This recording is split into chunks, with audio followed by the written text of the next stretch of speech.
everyone, and I hope everyone had a great Labor Day weekend. It is boiling here with 108 degrees where I am. So if you see sweat going on my face, please don't get alarmed.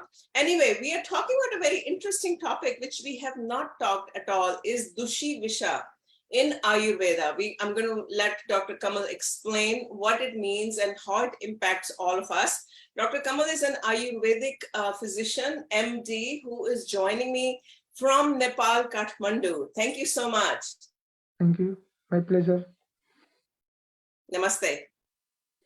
I'm going to let you explain what exactly it means, dushi visha. First of all, the explanation of what it means and what it means in Ayurveda, and what is it that as an end consumer like us, we need to be worried about, right? Okay.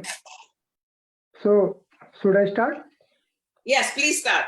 So, first, our topic is dushi visa. Okay. So, to understand this concept, dushi visa, we need to associate it with few terminologies. We all are aware of those terminologies, like cumulative poison. Okay. Latent poisoning, slow poisoning. Okay.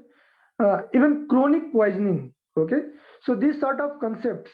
These are when we see in Ayurveda. So these sort of concepts can be like termed as dushi vis in Ayurveda. Okay, so dushi and bisa. So dushi means polluting and bisa is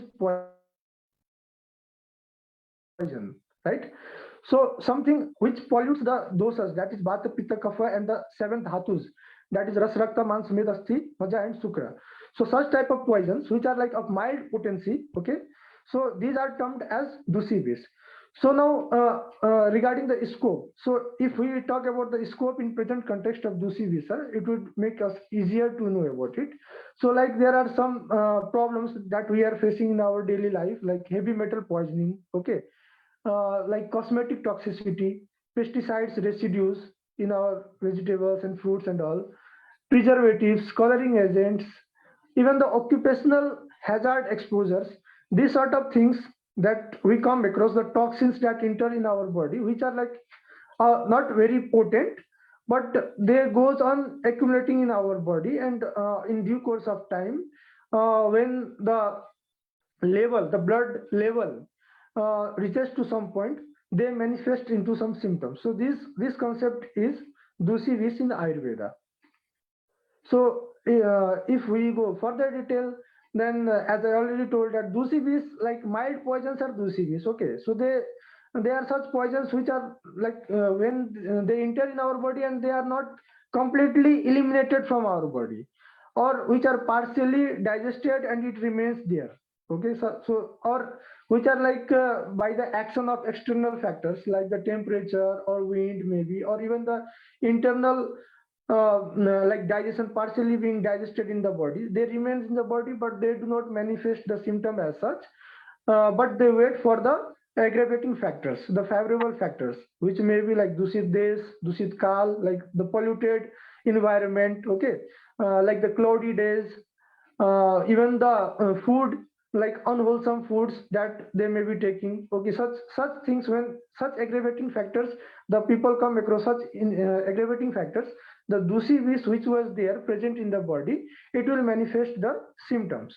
So initially, these poisons, they remain in the body, they are covered by the kapha dosha, and when they get the favorable or aggravating factors, then they will manifest into the symptoms. So this concept is dushi visa. Okay, so now, from what I understand, they're caused by the kapha dosha, and also if we are eating incompatible foods, right? That can also that can also cause dushi visha. And also, if some other processed foods or that has more of a toxicity, not that processed food have toxicity, but anything else that can contain toxic in our bodies, whether it's environment or whatever, can cause dushi visha in our bodies. Now, let's say assuming that someone has this dushi visha, what to do? Like, what is the remedy, right? How does Ayurveda help?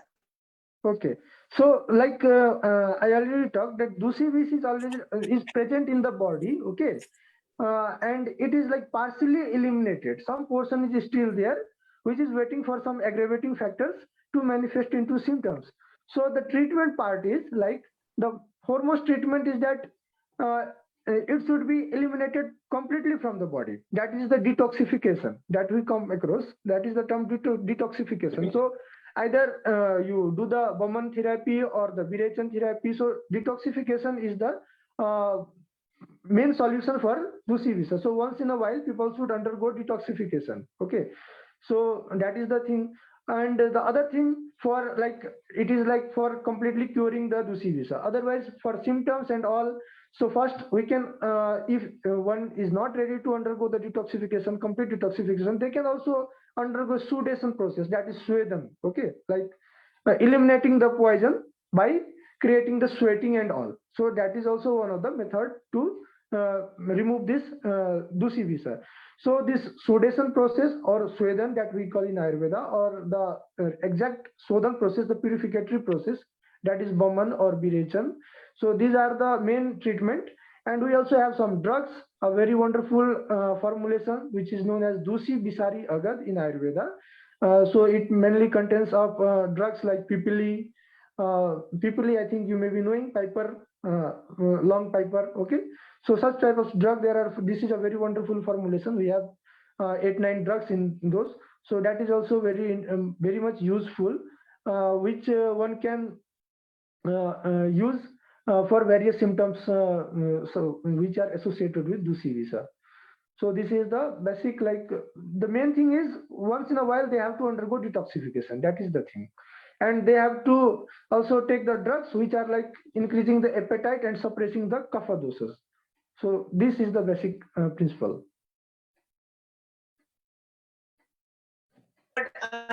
And that to make sure our body is in harmony or in balance, and then we don't have dushi visha, or even if we get dushi visha, detoxification, whether it is self detoxification or using panchkarma, right? Panchkarma is a granddaddy of detoxification. Yeah. Someone gets more higher symptoms or more symptoms, they go through the panchkarma. So detoxification of the body on a regular basis is what is you're saying is recommended, should be used according to Ayurveda, so that we don't get any dushi visha, right? That's what I'm understanding. Exactly. Okay.